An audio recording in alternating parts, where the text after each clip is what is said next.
अस्सलाम वालेकुम। मैं हूं हर्बलिस्ट मोहम्मद उमर। आज मैं आपको अहम बीमारी मैदा के बारे में बताना चाहूँगा। मैदा हमारे जिस्म में एक अहम आर्गन है। मैदे को स्टोमिक भी कहते हैं। मैदे का हमारे जिस्म में काम होता है खुराक को हज़म करना, यानी डाइजेस्ट करना। और अगर मैदा ही ख़राब हो जाए तो पूरे जिस्म का निज़ाम दरहम बरहम हो जाता है। आप अपनी मर्ज़ी से कुछ खा पी नहीं सकते। आपके पास पैसा, रुपया और दुनिया की हर लज़्ज़त भरी अशिया खाने को मैसर हो, मगर मैदा ठीक ना हो तो हर शय बेकार है। आप अपनी ख्वाहिशात की तकमील को पूरा नहीं कर सकते। यानी आप जितना चाहें खुराक अपनी मर्ज़ी से मैदे की ख़राबी की सूरत में नहीं खा सकते, और अगर आप खा लें तो आप इसके संगीन नताइज भुगतने के लिए तैयार हो जाते हैं। मोहतरम नाज़रीन, इसके बरक्स अगर आपका मैदा तंदुरुस्त और तवाना हो तो आप ज़िंदगी की रोनाइयों से और अल्लाह ताला की तमाम खाने पीने वाली नेमतों से लुत्फ़ अंदोज़ हो सकते हैं। मोहतरम नाज़रीन, मैदा की ख़राबी बहुत सी बीमारियों को जन्म देती है। मैदा की ख़राबी मुख्तलिफ़ किस्म की होती है। मैदा में सूजन हो जाती है, आंतों में खुश्की हो जाती है। मैदा की ख़राबी के बाद मैदा का अल्सर भी हो जाता है। पेट में गैस और कब्ज़ हो जाती है। पाइल्स यानी बवासीर की बीमारी हो जाती है। मैदा की ख़राबी में मर्ज़ की शिद्दत और इलामात हर मरीज़ में अलग-अलग होती हैं। मोहतरम नाज़रीन, हालिया तहकीक के मुताबिक ये मर्ज़ यानी मैदा की ख़राबी उम्र के किसी हिस्से में लाहक हो सकती है, लेकिन जूँ जूँ उम्र में इजाफ़ा होता जाता है इस तरह इस मर्ज़ में भी इजाफ़ा होता जाता है और इसके इम्कानात भी ज़्यादा होते जाते हैं कि ये मरीज़ को लाहक हो जाए। हालिया तहकीकात के मुताबिक ये मर्ज़ यानी मैदे की ख़राबी का मर्ज़ उम्र के किसी हिस्से में भी लाहक हो सकता है, लेकिन जूँ जूँ उम्र में इजाफ़ा होता है इस मर्ज़ के बढ़ने के इम्कानात भी ज़्यादा होते जाते हैं। मैदा ख़राब होने की सबसे बड़ी वजह गैर मौजू खुराक का इस्तेमाल है, और गैर मौजू खुराक वो होती है जो सेहतमंद रहने के लिए नहीं बल्कि सिर्फ़ और सिर्फ ज़बान के चटखारे के लिए खाई जाती है।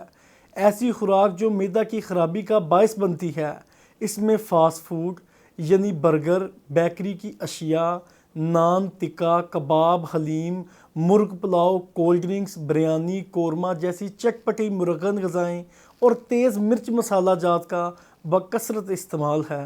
और जो लोग ज़्यादा गोश्त का इस्तेमाल करते हैं वो भी मैदा की ख़राबी जैसे अमराज में मुब्तला हो जाते हैं। 1 माह नहीं तो 2 माह, 2 माह नहीं तो 3 माह या 4 माह के बाद इन चीज़ों के इस्तेमाल से इन लोगों के मैदे की कोई ना कोई ख़राबी ज़रूर लाहक हो जाती है। इसके अलावा जो मरीज़ कमर दर्द, जोड़ों के दर्द या गैंठिया वगैरह में मुब्तला हो जाते हैं या इनकी मेडिसिन एलोपैथिक इस्तेमाल करते हैं, उनका मैदा भी बहुत जल्द ख़राब हो जाता है। मैदे में तेज़ाबियत बढ़ने की वजह से मैदे में अल्सर होने का ख़तरा भी बढ़ जाता है। होटलों में काम करने वाले मार्केटिंग स्टाफ, कमर्शियल ड्राइवर्स और ज़्यादा सफ़र करने वाले लोगों में भी, घर या घर से बाहर दूसरे शहरों में या दूसरे मुल्कों में कारोबारी अफराद, मुलाज़म पेशा लोगों में भी मैदे के अमराज ज़्यादा पाए जाते हैं, क्योंकि ये लोग रंग बरंग के बाज़ारी खाने वक्त बे वक्त खाते हैं, जिससे मैदा ख़राब हो जाता है। मैदे में ख़राबी पैदा हो जाए तो भूख कम लगती है। मरीज़ जो भी खाता है वो हज़म यानी डाइजेस्ट नहीं हो पाता, जिसके बायस खट्टी डकारें आती हैं, पेट में गैस्ट्रिक की प्रॉब्लम हो जाती है, मतली के साथ साथ मुंह में खट्टा पानी आने लगता है, पेट में या मैदे के मुकाम पर हल्का हल्का दर्द महसूस होता है। मोहतरम नाज़रीन, मैदे में तेज़ाबियत ज़्यादा होने की वजह से सीने में जलन रहती है, मुंह में अमूमन छाले बन जाते हैं, खाने के बाद ऐसा लगता है कि पेट में वज़न और तबीयत में भारीपन आ गया है या सीने में कोई चीज़ अटकी हुई है। मोहतरम नाज़रीन, अगर आपका मैदा ख़राब हो गया है तो आप समझ लें कि आप अल्लाह की दी हुई मज़ेदार नेमतों को खाने से महरूम हो गए हैं। ऐसी हालत में आपको मौजू और मतवातर इलाज की फ़ौरी ज़रूरत है।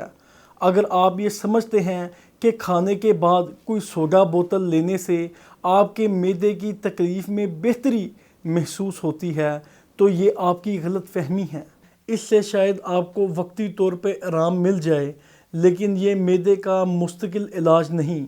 لہٰذا آپ کا علاج وہ ہے جو میڈیسن مکمل طور پر آپ کو ٹھیک کرے، آپ کے مرض کو مکمل طور پر ختم کرنے کی صلاحیت رکھتی ہو۔ ہم نے دیسی جڑی بوٹیوں یعنی نیچرل ہرب سے ایسے مرکبات ترتیب دیے ہیں جو بیماری کے اسباب کو دور کر کے آپ کو وقتی نہیں بلکہ مستقل صحت دیتے ہیں۔ ان مرکبات یعنی ادویات کی ڈوز، طریقہ استعمال اور استعمال کا عرصہ وغیرہ ہم آپ کی کیفیت، نوعیت مرض، عمر، جنس، بیماری کا عرصہ اور طبی مزاج کے مطابق ترتیب دیتے ہیں۔ ہمارے ہربل ٹریٹمنٹ کی یہ خوبی ہے کہ دوران علاج یا علاج کے بعد آپ کو کوئی بھی سائیڈ ایفیکٹ کا خطرہ نہیں رہتا۔ یہ مرکبات معدے کی تیزابیت کو دور کر کے گیسٹرک یعنی اپھارا پن اور کھٹی ڈکاروں سے نجات دلاتے ہیں۔ محترم ناظرین، خوراک کو پوری طرح ہضم کر کے جزوِ بدن بنتے ہیں۔ ہمارے ہربل ٹریٹمنٹ سے بھوک بھی مکمل طور پر لگتی ہے، یعنی کہ بھوک بڑھتی ہے اور جسم میں فیٹس کی اضافی جو افزائش ہوتی ہے وہ نہیں ہوتی، جس کے باعث موٹاپے کا خطرہ نہیں رہتا۔ اور مریض کو یہ بھی چاہیے کہ وہ بازاری اور تلی ہوئی اشیاء سے مکمل طور پر پرہیز کرے، کھانا ہمیشہ وقت پر کھائے، روزانہ واک کو اپنا معمول بنائے، کھانا ہمیشہ بھوک رکھ کر کھانا چاہیے اور کھانے کے بعد کھانے سے پرہیز کرنا چاہیے۔ اگر آپ میری ان ہدایات پر عمل کریں تو انشاءاللہ اللہ کے حکم سے آپ بہت جلد صحت یاب ہو جائیں گے۔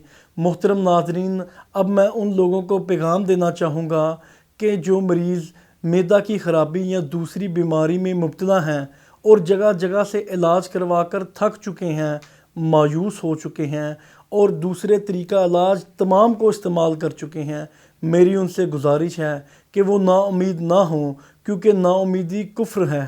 محترم ناظرین، اللہ تبارک و تعالیٰ نے فرمایا ہے کہ میں نے کوئی ایسا مرض نہیں پیدا کیا جس کی شفا نازل نہ فرمائی ہو، لہٰذا آپ نا امید نہ ہوں، پورے اعتماد اور یقین کے ساتھ ہمارے پاس تشریف لائیں۔ انشاءاللہ تعالیٰ اللہ تبارک و تعالیٰ کی ذات غفور و رحیم ہے، وہ ضرور شفا دے گی۔ ناظرین، مزید طبی رہنمائی اور گائیڈنس کے لیے آپ ہم سے بلا مشافہ ملاقات کر سکتے ہیں یا میرے نمبر سکرین پر آ رہے ہیں، ہم سے رابطہ کر سکتے ہیں۔ اسی کے ساتھ اپنے ہربلسٹ محمد عمر کو اجازت دیجیے۔ اپنا اور اپنے گھر والوں کا، عزیز و اقارب کا بہت خیال رکھیں۔ اللہ حافظ۔